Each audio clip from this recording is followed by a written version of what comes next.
बिस्मिल्लाहिर्रहमानिर्रहीम, अस्सलाम वालेकुम dear student, welcome back. I am Mohammad Kamran, easiology make study easy के साथ आज हम अपना नया चैप्टर स्टार्ट करेंगे किंगडम प्रोकैरियोटाई के बारे में। डियर स्टूडेंट, इसमें वो जानदार आते हैं जो आंखों से नज़र नहीं आते और दिमाग में समझ भी नहीं आते। यानी ये समझ क्यों नहीं आते? क्योंकि इनको इंसान सीखता कैसे है? देख के, सुन के, चख के, अपनी सेंसेस यूज़ करके ना। तो जब इन्होंने नज़र नहीं आना तो हमें ज़रा इनको पढ़ना डिफिकल्ट हो जाता है। तो डियर स्टूडेंट, याद रखिएगा आज की ये वीडियो बड़ी इंटरेस्टिंग होने वाली है, साथ बने रहिएगा। स्टार्ट करते हैं अपने चैप्टर को।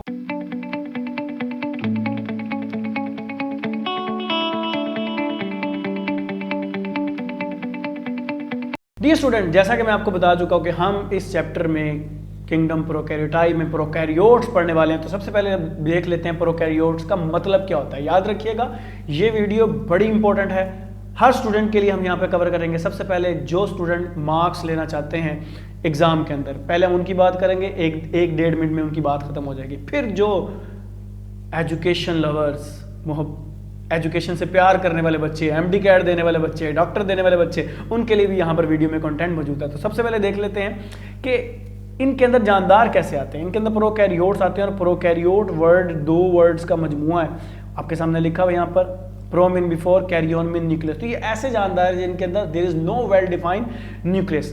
अच्छा, एक बड़ी मजे की बात है, लफ्ज बैक्टीरिया जब आता है ना तो हमारे ज़हन में क्या आता है? You bacteria.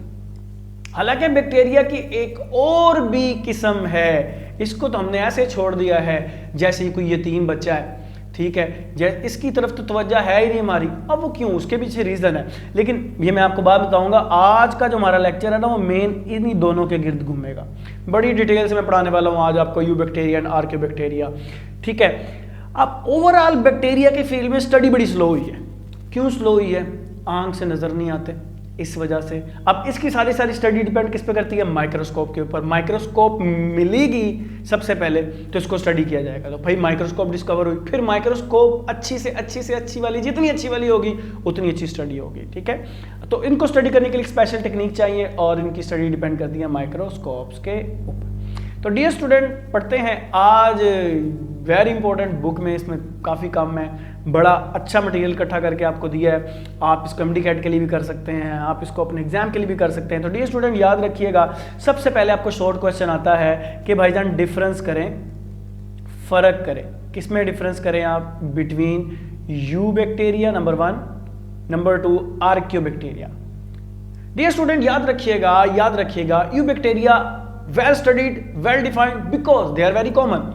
आर्कियो बैक्टीरिया मैं इनको कहता हूँ ये एडवेंचरस बच्चे, इनको जिंदगी में एडवेंचर करना पसंद है। इनको ये आपको ऐसी जगह मिलेंगे, वो कहते हैं जी जो यू बैक्टीरिया ये हर जगह पैदा हो जाते हैं, ठीक है, हर जगह मिलते हैं, लेकिन आर्कियो बैक्टीरिया वहां पैदा होते हैं जहां सवाल भी पैदा नहीं होता। So they are very adventurous, they are present at where other life can not easily possible. तो डियर स्टूडेंट याद रखिएगा, सबसे पहले इनका डिफरेंस देखते हैं इनकी सेल वॉल कंपोजिशन का। जो कि मेन डिफरेंस है वो क्या है कि भाई यू बैक्टीरिया के अंदर मौजूद होती है पेप्टाइडोग्लाइकेन और आर्कियो बैक्टीरिया एंशिएंट, आर्कियो का मतलब ही एंशिएंट होता है, इनके अंदर पेप्टाइडोग्लाइकेन मौजूद सेल वॉल में नहीं होती। तो फिर इनके पास क्या होता है? इनके पास लिपिड होते हैं, प्रोटीन होते हैं एंड सम अदर पॉलीसेकेराइड होते हैं। एनवायरनमेंट की बात की जाए तो मैं पहले बता चुका हूं कि आपको यू बैक्टीरिया आमतौर पर वहां मिलेंगे जहां दूसरे जानदार मिल सकते हैं, मेरे हाथ पर मिल सकते हैं, खाने पर मिल सकते हैं, गार्डन की सॉइल से लेकर बाथरूम की टाइल्स तक वहां पर आपको मिल सकते हैं। लेकिन बात की जाए आर्कियो बैक्टीरिया की, they are predominantly found in the extreme environment, so they like the adventure. इनके लिए एडवेंचर ही सब कुछ है। कहां मिल सकते हैं? आए देखते हैं। ये जनाब आपको archaeo bacteria hot water spring में मिलेंगे, ठीक है, हॉट वाटर स्प्रिंग में मिलेंगे, साल्टी इन्वायरमेंट में मिलेंगे। अभी हम आगे देखेंगे भी कितना साल्टी इन्वायरमेंट हो सकता है। डियर स्टूडेंट याद रखिएगा, हम जब आगे आप टॉपिक पढ़ेंगे gram positive gram negative bacteria, उसमें हम पढ़ेंगे ग्राम पॉजिटिव बैक्टीरिया के पास एक आउटर मेम्ब्रेन होती है, एक ही मेम्ब्रेन होती है, इनर मेम्ब्रेन। लेकिन ग्राम नेगेटिव के पास 2 मेम्ब्रेन होती हैं, एक आउटर और एक इनर मेम्ब्रेन होती है। डिटेल से वहां पर पढ़ेंगे, अगर आप पढ़ना चाहते हैं तो वो लेक्चर खोल के आप पढ़ सकते हैं, ठीक है, प्ले लिस्ट में आपको वो लेक्चर मिल जाएगा। डियर स्टूडेंट याद रखिएगा जो हमारे पास आर्कियोबैक्टीरिया है इनके पास कोई आउटर मेम्ब्रेन का कॉन्सेप्ट नहीं है। सेल वॉल है, सेल वॉल के बाहर कोई मेम्ब्रेन नहीं है। लेकिन ईयू बैक्टीरिया के अंदर मोस्टली खास तौर पर ग्राम नेगेटिव बैक्टीरिया में ऐसे होता है, सेल वॉल के ऊपर भी मेम्ब्रेन होती है, नीचे भी मेम्ब्रेन होती है। तो डियर स्टूडेंट एक तो ये डिफरेंस आ गया। फिर फोटोसिंथेसिस की बात की जाए तो याद रखिएगा हमारे पास कुछ बैक्टीरिया ऐसे हैं जो यू बैक्टीरिया है जो अपने अंदर क्लोरोफिल रखते हैं, ग्रीन पिगमेंट रखते हैं बैक्टीरिया क्लोरोफिल के नाम से, और वो उससे अपनी खुराक बनाते हैं। लेकिन आर्कियोबैक्टीरिया में कोई कलर, कोई रंग यानी रंगबाजी का कोई तस्वर है ही नहीं। They have the specialized protein जिनका मैंने नाम यहाँ पर मेंशन किया हुआ है। उन प्रोटीन्स को ये यूज करते हुए विदाउट एनी पिगमेंट क्या करते हैं, अपनी खुराक को सिंथेसाइज करते हैं। डियर स्टूडेंट बात की जाए टेम्परेचर की तो मैंने पहले आपको कहा कि आर्कियोबैक्टीरिया बड़े एडवेंचरस बैक्टीरिया, ये वहां रहते हैं, ये वहां पैदा होते हैं जहां सवाल भी नहीं पैदा होता। तो याद रखिएगा ये आपको 80 डिग्री सेल्सियस इन्वायरमेंट में मिल सकते हैं।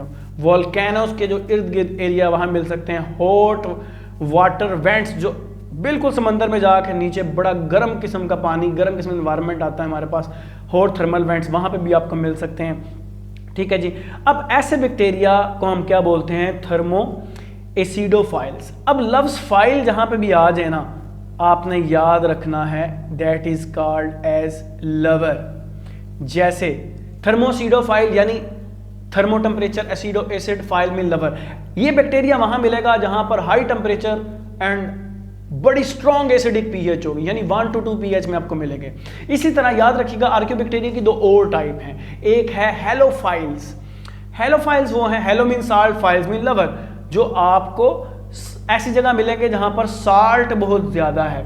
ठीक है। और इसी तरह एक मिथेनोजेनिक इनके बैक्टीरिया जो मीथेन को प्रोड्यूस करते हैं। तो ये मैंने आपको बता दिया है कि पीएच टॉलरेंस की बात की जाए, यू बैक्टीरिया नॉर्मल पीएच को प्रेफर करते हैं, लेकिन आर्कियोबैक्टीरिया आपको 1 to 2 पीएच में मिल सकते हैं। ऑक्सीजन टॉलरेंस की बात की जाए तो हमारे पास यू बैक्टीरिया के अंदर एरोबिक और एनारोबिक दोनों होते हैं, ऑक्सीजन और जो ऑक्सीजन के बगैर रहते हैं।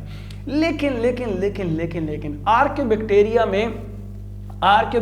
में हमारे पास मिथेनोजेंस ऐसे बैक्टीरिया हैं, they are obligate anaerobic. Obligation यानी ये कहते हैं ऑक्सीजन आई तो मैं मर जाऊंगा, एनारोबिक है ना, विदाउट ऑक्सीजन ये अब क्या करते हैं, रेस्पिरेशन करते हैं।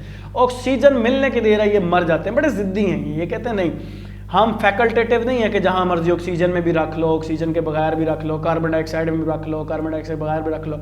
हम एनारोबिक हैं, यानी हमें ऑक्सीजन नहीं चाहिए और हम ऑब्लिगेट है और ये हमारी पक्की डिमांड है। उसके बाद हमारे पास आते हैं साल्ट टॉलरेंस की बात की जाए तो हमारे पास यू बैक्टीरिया आमतौर पर लो साल्ट कंसंट्रेशन में रहते हैं। इससे पहले कि मैं आगे जाऊं मैं आपको बता दूं हमारा जो लिविंग सेल होता है इसके अंदर 0.9% क्या होता है, साल्ट होता है। अगर हम मेरीन वाटर में चले जाएं तो इस पानी के अंदर आमतौर पर 3.5% साल्टी वाटर होता है। लेकिन डेड सी की अगर बात की जाए तो डेड सी के अंदर हमारे पास जो पानी है वो कितना साल्टी हो सकता है, 15% तक, और आपको आर्कियोबैक्टीरिया यहां भी मिल जाएंगे। अब आपने दो टर्म तो सुनी होगी, नमक हराम, नमक हलाल, लेकिन मैं इनके लिए टर्म यूज करूंगा नमक हमाम।